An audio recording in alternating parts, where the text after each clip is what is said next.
ISKCON সন্ত্রাসী মুক্ত বাংলাদেশ চাই, ইসকন সন্ত্রাসী মুক্ত বাংলাদেশ চাই।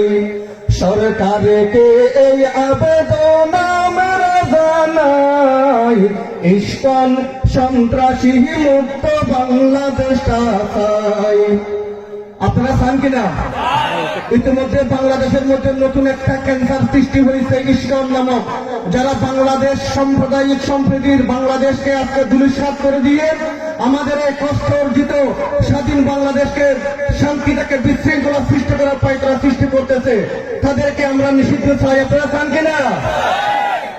সরকারকে এই আবেদন আমরা জানাই, প্রশাসনকে এই আবেদন আমরা জানাই, ইসকন সন্ত্রাসী মুক্ত বাংলাদেশ চাই, ইসকন সন্ত্রাসী মুক্ত বাংলাদেশ চাই। ইসকনের কারণে অশান্তি রাখি, দিন দুপুরে হইল শহীদ অ্যাডভোকেট সাইফুদ্দিন। ঠিক কিনা মুসলমান? ইসকনের কারণে অশান্তির শেষ নাই, দিন দুপুরে হইল শহীদ অ্যাডভোকেট সাইফুল ভাই। আমার ভাইয়ের হত্যাকারী, আমার ভাইয়ের হত্যাকারীর দ্রুত বিচার চাই, ইসকন সন্ত্রাসী মুক্ত বাংলাদেশ চাই, ইসকন সন্ত্রাসী মুক্ত বাংলাদেশ চাই।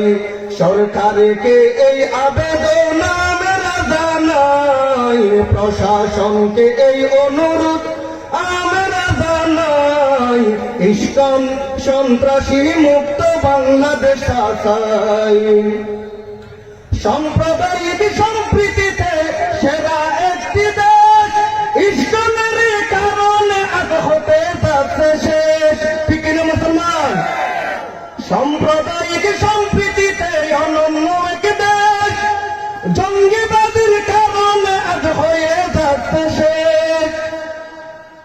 বাঙালির বাংলাতে, লাখ শহীদের বাংলাতে তাদের জায়গা নাই, ইসকন সন্ত্রাসী মুক্ত বাংলাদেশ চাই, ইসকন সন্ত্রাসী মুক্ত বাংলাদেশ চাই।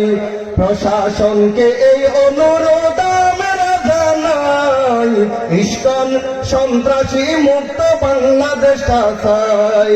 মাহফিলের পক্ষ থেকে আবেদন জানাই, বীর বাঙালির পক্ষ থেকে আবেদন জানাই, ইসকন সন্ত্রাসী মুক্ত বাংলাদেশ চাই। আসসালামু আলাইকুম ওয়া রাহমাতুল্লাহ।